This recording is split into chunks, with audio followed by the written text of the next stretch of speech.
Assalamualaikum warahmatullahi wabarakatuh. Ya, di sini saya akan menjelaskan mengenai koloid. Koloid merupakan larutan atau campuran dua zat yang berbeda atau sama wujudnya. Terdiri dari dua zat, yaitu zat terlarut dan zat pelarut. Sebelum lanjut ke video, mari kita mengenal sistem dispersi. Dispersi adalah suatu sistem di mana partikel terdistribusi dari suatu bahan terbesar dalam sebuah fase, berkelanjutan dari bahan lain.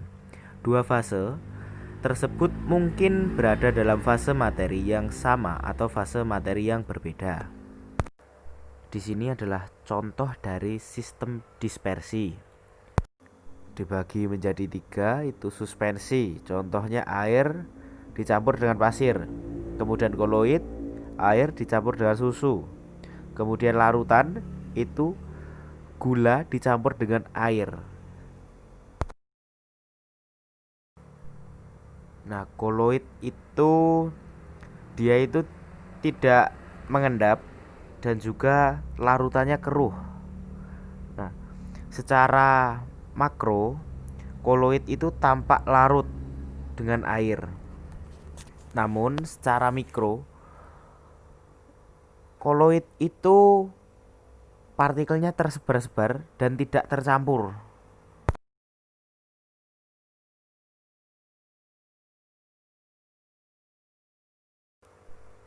Kesimpulannya, koloid adalah campuran antara dua zat atau lebih di mana fase terdispersi berukuran 1-100 nanometer dan tersebar merata dalam medium pendispersi. Nah, ini adalah klasifikasi dari koloid. Ada cair, gas, dan padat. Kemudian ini adalah perbedaan antara larutan, koloid, dan suspensi.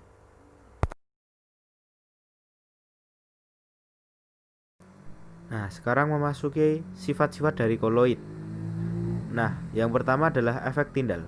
Efek Tyndall adalah gejala penghamburan berkas sinar oleh partikel-partikel koloid. Hal ini disebabkan karena ukuran molekul koloid yang cukup besar. Nah, kemudian gerak Brown. Gerak Brown adalah gerak terus-menerus dari suatu partikel, ya cair ataupun gas. Artinya partikel-partikel ini tidak pernah dalam keadaan stasioner atau sepenuhnya diam. Absorpsi. Absorpsi atau penyerapan adalah fenomena fisika atau kimia atau suatu proses di mana atom, molekul, atau ion memasuki fase ruah, bahan cairan atau padat. Kemudian koloid pelindung. Koloid pelindung adalah koloid yang mampu melindungi koloid lain agar tidak mengalami koagulasi. Kemudian koagulasi. Koagulasi adalah pengumpulan partikel koloid karena penambahan suatu elektron atau pelucatan muatan partikel koloid. Nah, yang terakhir adalah cara pembuatan koloid. Cara pembuatan koloid ada tiga, yaitu cara kondensasi dan juga cara dispersi. Yang pertama, kondensasi. Itu ada 4 cara. Yang pertama adalah reaksi hidrolisis, kemudian reaksi oksidasi atau redoks, kemudian pergantian pelarut, yang terakhir adalah dekomposisi rangkap. Yang kedua adalah dispersi. Itu ada 3 cara, yaitu secara mekanik, peptisasi, dan Bruce breeding.